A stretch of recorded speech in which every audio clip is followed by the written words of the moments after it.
Hi all, എല്ലാവർക്കും ഒരു പുതിയ ക്ലാസ്സിലേക്ക് സ്വാഗതം. നമ്മളിവിടെ പഠിച്ചുകൊണ്ടിരിക്കുന്നത് വാതക നിയമം എന്ന ചാപ്റ്ററിനെ കുറിച്ചാണ്. നമ്മൾ വാതക നിയമം വ്യക്തമായിട്ട് പഠിച്ചു അല്ലെ. എന്താണ് ബോയിൽ നിയമം പഠിച്ചു, ചാൾസ് നിയമം പഠിച്ചു, അവഗാഡ്രോ നിയമവും ഗേ-ലൂസാക്ക് നിയമവും ഒക്കെ പഠിച്ചു. Ideal gas equation, combined gas equation ഒക്കെ പഠിച്ചു. ഇത് അടുത്ത ടോപ്പിക്കാണിത്. പക്ഷേ LPUPക്ക് മോൾ സങ്കല്പം എന്നൊരു ടോപ്പിക് ഇട്ടിട്ടില്ല. പക്ഷെ ഇതിന് ചോദിക്കാൻ ചാൻസ് ഉണ്ട്. ഇത് ഞാൻ പറഞ്ഞ ഇത് LPUP മാത്രമല്ല, കഴിഞ്ഞ ASMന്റെ എക്സാമിന് +2 ലെവൽ വുമൺ CPOയ്ക്കൊക്കെ ചോദിച്ചാണ് ഇതിന്ന് ക്വസ്റ്റ്യൻ. മോൾ സങ്കല്പം എന്ന ചാപ്റ്ററിൽ നിന്ന് ക്വസ്റ്റ്യൻ. അപ്പൊ നമുക്ക് എന്ത് ചെയ്യാം, ക്ലാസ്സിലേക്ക് കടക്കാം. ഞാൻ വീണ്ടും പറയുവാണ്, നീ ക്ലാസ് പ്രയോജനപ്പെട്ടാൽ മാത്രം എന്ത് ചെയ്യുക, മാക്സിമം കൂട്ടുകാരിലേക്ക് എന്ത് ചെയ്യുക, ഷെയർ ചെയ്യാൻ മറക്കരുതും, സബ്സ്ക്രൈബ് ചെയ്യാൻ മറക്കരുതും, നോട്ടിഫിക്കേഷൻ ലഭിക്കാൻ വേണ്ടി ആ ബെല്ലൈക്കൺ എനേബിൾ ചെയ്യുക. നമുക്ക് ഡയറക്റ്റ് ചാപ്റ്ററിലേക്ക് കടക്കാം. മോൾ സങ്കല്പം പഠിക്കണമെങ്കിൽ ആദ്യം എന്തറിയണം, എന്താണ് തന്മാത്രയെ കുറിച്ച് അറിയണം. എന്താണ് തന്മാത്ര? നമുക്ക് ബേസിക് ആയിട്ടുള്ള കാര്യങ്ങൾ തന്നെ തുടങ്ങാം. നിങ്ങൾ ശ്രദ്ധിച്ചിരിക്കുക. ഓക്കെ, നിങ്ങളുടെ അഭിപ്രായങ്ങൾ, നിങ്ങളെ വിലയേറിയ അഭിപ്രായങ്ങൾ കമൻ്റ് ആയിട്ട് രേഖപ്പെടുത്താനും മറക്കരുത്. ഞാൻ പറയുന്ന കൂട്ടുകാരെ, എല്ലാ ക്ലാസ്സിൻ്റെയും നോട്ട് നമ്മുടെ ടെലഗ്രാം ചാനലിൽ നമ്മൾ ക്ലാസ് അപ്ലോഡ് ചെയ്ത് അന്ന് തന്നെ നമ്മൾ ടെലഗ്രാം ചാനലിൽ നമ്മുടെ ക്ലാസ്സിൻ്റെ നോട്ട് അപ്ലോഡ് ചെയ്യുന്നതായിരിക്കും. അതിനുവേണ്ടി നിങ്ങൾ എന്ത് ചെയ്യുക, ടെലഗ്രാം ചാനലിൽ ജോയിൻ ചെയ്യാൻ ശ്രമിക്കുക. ടെലഗ്രാം ചാനലാണ് സരിത്ത് കെമിസ്ട്രി എന്നാണ് ടെലഗ്രാം ചാനലിൻ്റെ പേര്. ഓക്കെ അല്ലേ?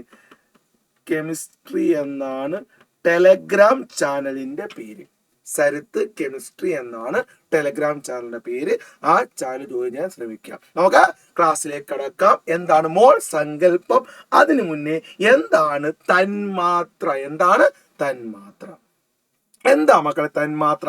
ആറ്റവും തന്മാത്രയും തമ്മിലുള്ള വ്യത്യാസം എന്താ ആറ്റവും തന്മാത്രയും പഠിച്ചു. എന്താറ്റം? ഒരു പദാർത്ഥത്തിന്റെ രാസപരമായ ഏറ്റവും ചെറിയ കണികയാണ് ആറ്റം. ഒരു പദാർത്ഥത്തിന്റെ രാസപരമായ ഏറ്റവും ചെറിയ കണിക എന്താണ്?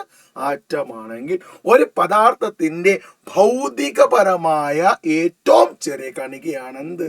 തന്മാത്ര. ക്ലിയർ ആണല്ലോ? ആറ്റം നമുക്ക് വേറെ എടുക്കാം. തന്മാത്രയെ കുറിച്ച് അറിഞ്ഞാൽ മാത്രമാണ് അങ്ങോട്ട് നമുക്ക് മോൾ കൺസെപ്റ്റിലേക്ക് കടക്കാൻ പറ്റത്തുള്ളൂ. ഓക്കെ, അപ്പൊ ഒരു പദാർത്ഥത്തിന്റെ രാസപരമായ ഏറ്റവും ചെറിയ കണിക അത് ആറ്റം. ഒരു പദാർത്ഥത്തിന്റെ ഭൗതികപരമായ ഏറ്റവും ചെറിയ കണിക അത് തന്മാത്രയാണ്. ഞാനൊരു കാര്യം ചോദിക്കട്ടെ. അപ്പം ഓക്സിജന്റെ ആറ്റം O2O ആണ്. ആറ്റം ഓയും തന്മാത്ര എന്താണ്? O2 ആണ് അല്ലേ? നൈട്രജന്റെ ആറ്റം N-ഉം തന്മാത്ര N2 ആണ്. ക്ലോറിന്റെ ആറ്റം Cl, തന്മാത്ര Cl2 ആണ് അല്ലേ? മനസ്സിലായോ? ഫോസ്ഫറസിന്റെ ആറ്റം P ആണ്, തന്മാത്ര P4 ആണ്. സൾഫറിന്റെ ആറ്റം S ആണ്, തന്മാത്ര S8 ആണ്. മനസ്സിലായോ? ഞാനൊരു കാര്യം നിങ്ങളുടെ ചോദിക്കട്ടെ.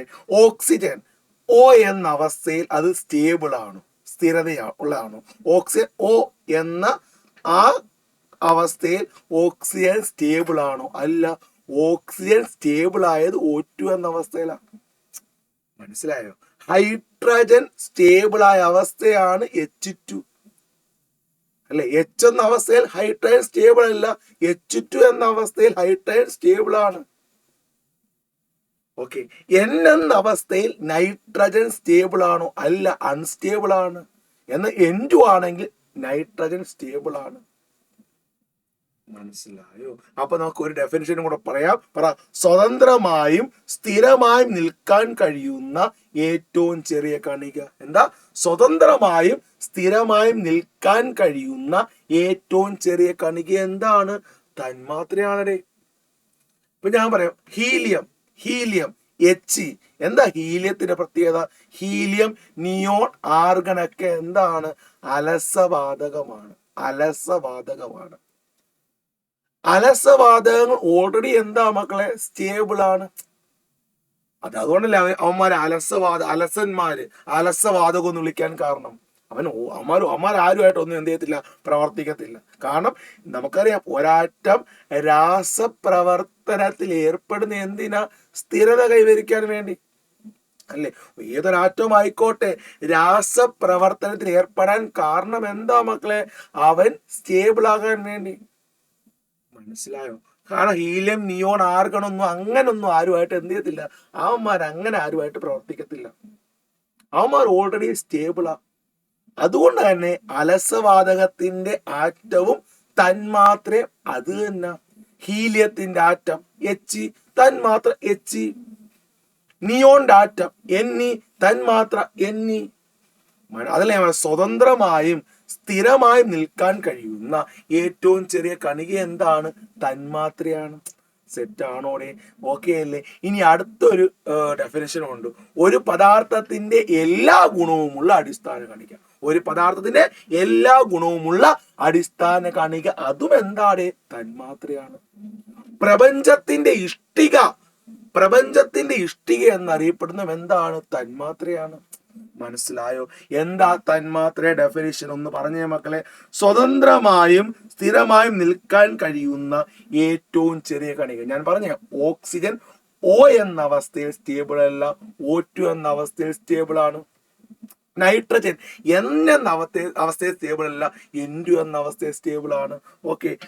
ഒരു പദാർത്ഥത്തിന്റെ ഭൗതികപരമായ ഏറ്റവും ചെറിയ കണികയാണ് തന്മാത്ര, അല്ലെ? പ്രപഞ്ചത്തിന്റെ ഇഷ്ടിക എന്നറിയപ്പെടുന്നു തന്മാത്ര. തന്മാത്ര എന്ന പദം ആദ്യമായിട്ട് ഉപയോഗിച്ച വ്യക്തിയാണ് അവഗാഡ്രോ. എന്താ? തന്മാത്ര എന്ന പദം ആദ്യമായിട്ട് ഉപയോഗിച്ച വ്യക്തി ആരെന്ന് ചോദിച്ചാൽ അവഗാഡ്രോയാണ്. അവഗാഡ്രോ നമ്പർ എല്ലാവർക്കും അറിയാം. എന്താ മക്കളെ? 6.022 into 10⁻23. ഇതാണ് അവഗാഡ്രോ നമ്പർ. പഠിച്ചോണം. തന്മാത്ര എന്ന പദം ആദ്യമായിട്ട് മുന്നോട്ട് വെച്ച വ്യക്തി ആര് എന്ന് ചോദിച്ചാൽ ഒരേ പുള്ളിക്ക് പറയാം, അദ്ദേഹത്തിന്റെ പേരാണ് അവഗാഡ്രോ. അവഗാഡ്രോ നമ്പർ ചോദിച്ചാൽ 6.022 into 10⁻23. അവഗാഡ്രോ നമ്പറിനെ സൂചിപ്പിക്കുന്ന അക്ഷരമാണെന്ത്? എന്നെ. എന്താണ്? എന്നെ. മനസ്സിലായോ? അപ്പൊ തന്മാത്ര എന്ന വാക്ക് ആദ്യമായിട്ട് ഉപയോഗിച്ച ശാസ്ത്രജ്ഞൻ ചോദിച്ചാൽ അവഗാഡ്രോ ആണ്. അവഗാഡ്രോ നമ്പർ ചോദിച്ചാൽ 6.022 into 10⁻23. ക്ലിയർ ഓക്കെ അല്ലേ? നമുക്ക് അവഗാഡ്രോ നമ്പർ, ഇത് പുതിയ ടെക്സ്റ്റ് ബുക്ക് കിടക്കുന്നതാണ്. അവഗാഡ്രോ നമ്പർ ആദ്യമായിട്ട് തന്മാത്ര എന്ന വാക്ക് ആദ്യമായിട്ട് ഉച്ചരിച്ച വ്യക്തി ആരെന്ന് ചോദിച്ചാൽ അത് അവഗാഡ്രോ അല്ലേ? അദ്ദേഹത്തിന്റെ പേരിൽ 1908 ആദ്യമായിട്ട് അവഗാഡ്രോ നമ്പർ ഇൻട്രൊഡ്യൂസ് ചെയ്യുന്നത്. ഏത് വർഷം? 1908 ആദ്യമായിട്ട് അവഗാഡ്രോ നമ്പർ കൊണ്ടുവന്ന സയന്റിസ്റ്റ് ചോദിച്ചാൽ അദ്ദേഹത്തിന്റെ പേരാണ് ജീൻ പെറിൻ. പഠിച്ചോണം. അവഗാഡ്രോ നമ്പർ ആദ്യമായിട്ട് ഇൻട്രൊഡ്യൂസ് ചെയ്ത വ്യക്തി ആരെന്ന് ചോദിച്ചാൽ ഒരേ പൊളിക്ക് പറയണം, ജീൻ പെറിൻ. പറ, ജീൻ പെറിൻ. ഏത് വർഷം? 1908 അവഗാഡ്രോ നമ്പർ ആദ്യമായിട്ട് ആര് കൊണ്ടുവരുന്നത്? Jean Perrin. ഓക്കെ. അദ്ദേഹം കൊണ്ടുവന്ന അവഗാഡ്രോ നമ്പറാണ് 6.7 into 10⁻23. 1908 ജീൻ പെറിൻ കൊണ്ടുവന്ന അവഗാഡ്രോ നമ്പർ ചോദിച്ചാൽ 6.7 into 10⁻23 ആണ്. ഓക്കെ ആണോ? ക്ലിയർ ആണോ? അങ്ങനെ ഓരോ വർഷം കഴിയും തോറും ഈ അവഗാഡ്രോ നമ്പറിന് മാറ്റം സംഭവിച്ചു. നോക്കി, ആദ്യം ജീൻ പെറിൻ കൊണ്ടുവന്ന അവഗാഡ്രോ നമ്പറാണ് ഇത്. നോക്കി, 6.7 into 10⁻23. അങ്ങനെ കാലങ്ങൾ ഇങ്ങനെ കഴിയും തോറും എന്താണ് ഈ അവഗാഡ്രോ നമ്പർ മാറിക്കൊണ്ടിരുന്നു, അല്ലെ? പിന്നെ കണ്ട 17 മുള്ളിക്കൻ എന്ന് പറയുന്ന സയന്റിസ്റ്റ് കൊണ്ടുവന്നു. ആ അവഗാഡ്രോ നമ്പർ എന്താണ്?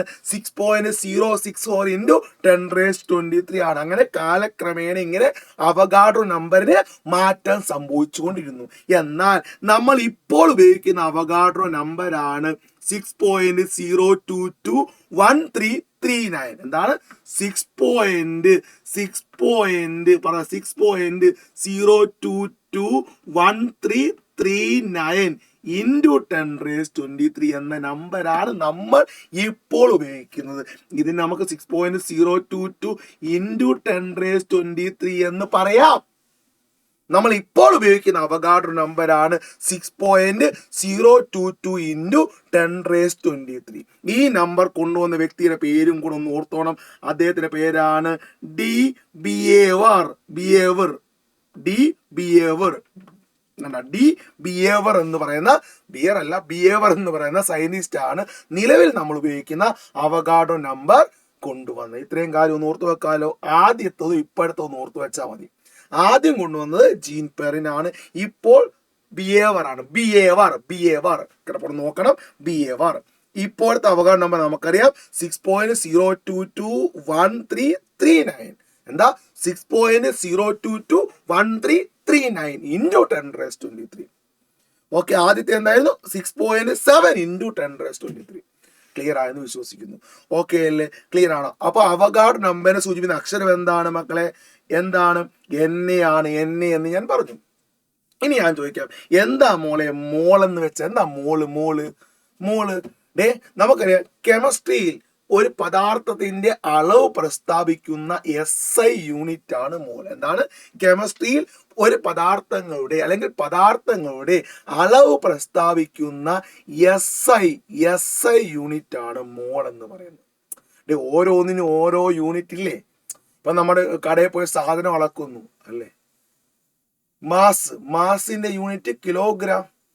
ദൂരം അല്ലെങ്കിൽ ഈ പറഞ്ഞ കിലോമീറ്ററിലൊക്കെ പറയും അല്ലെ? ടെമ്പറേച്ചർ കെൽവിനിൽ പറയും. അപ്പൊ ഓരോന്നിനും ഓരോ യൂണിറ്റ് ഉണ്ട്.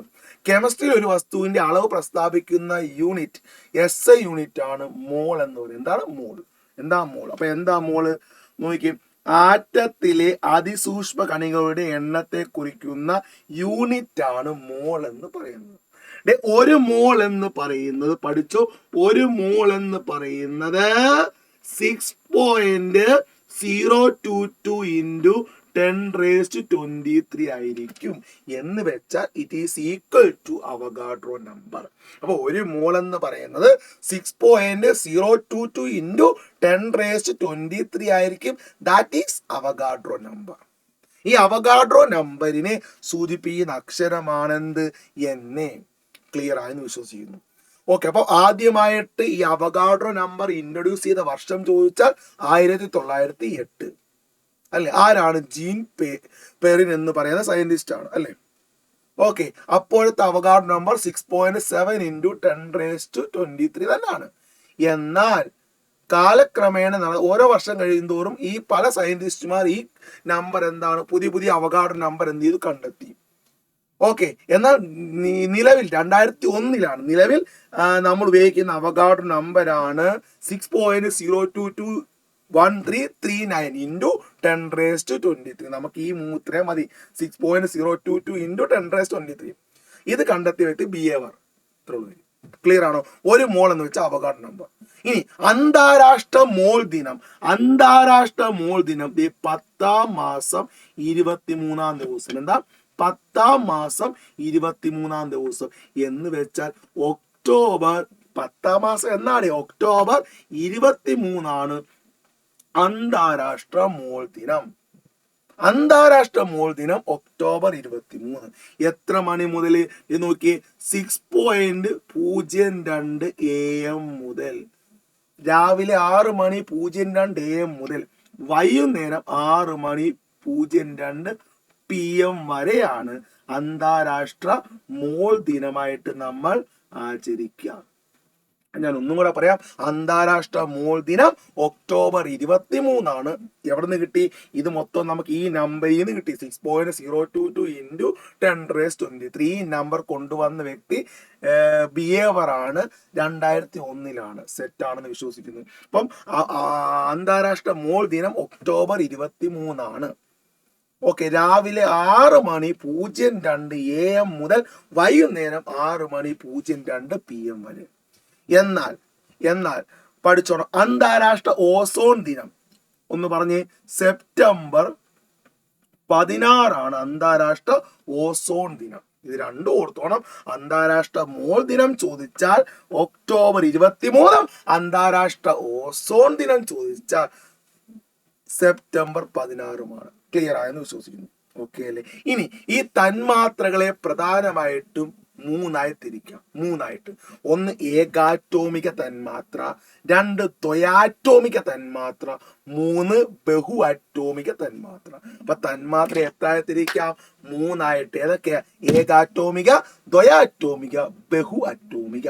എന്താ ഏകാറ്റോമിക? ഒരു ആറ്റം മാത്രമടങ്ങിയ തന്മാത്ര. എന്താ? ഒരാറ്റം മാത്രമടങ്ങിയ തന്മാത്രയാണ് എന്ത്?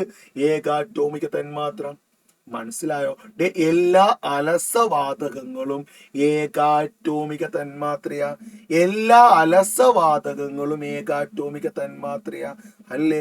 ഞാൻ നേരത്തെ ഒരു കാര്യം പറഞ്ഞു, ഹീലിയത്തിന്റെ ആറ്റവും തന്മാത്ര ഹീലിയം H തന്നെ. ഒരിക്കലും He2 ഇല്ല. He2 O2 എന്ന് പറയുന്നത് He2 ഇല്ല. He2 ഇല്ല. Ne2 ആയിട്ടല്ല കാണപ്പെടുന്നത്, Ne ആയിട്ട് കാണപ്പെടുന്നത്. മനസ്സിലായോ? അപ്പൊ പഠിച്ചു വെച്ചോണം. എല്ലാ അലസവാതകങ്ങളും ഏകാറ്റോമിക തന്മാത്രയ. Helium, neon, argon, krypton, xenon, radon, oganesson. ഇതെല്ലാം അലസവാതകമാണ്. ഇതെല്ലാം ഏകാറ്റോമിക തന്മാത്രയാണ്. മനസ്സിലായോ? എല്ലാ അലസവാതകങ്ങളും ഏകാറ്റോമികയാണ്. ഏതൊക്കെ അലസവാതകങ്ങൾ ഒന്ന് പറഞ്ഞത് നോക്കി. ഏതൊക്കെയാ? ഹേ നീ ആരാ? കൃഷ്ണനോ സീതയോ രാമനോ? ഹേ നീ ആരാ? കൃഷ്ണനോ സീതയോ രാമനോ? ഹേ ഹീലിയം. നിയോൺ. ആരാ? ആർഗൺ. കൃഷ്ണനോ ക്രിപ്റ്റോൺ. സീതയോ സെനോൺ. രാമനോ റെഡോൺ. പിന്നെ ഓഗനസൻ. ഇതെല്ലാം കണ്ട?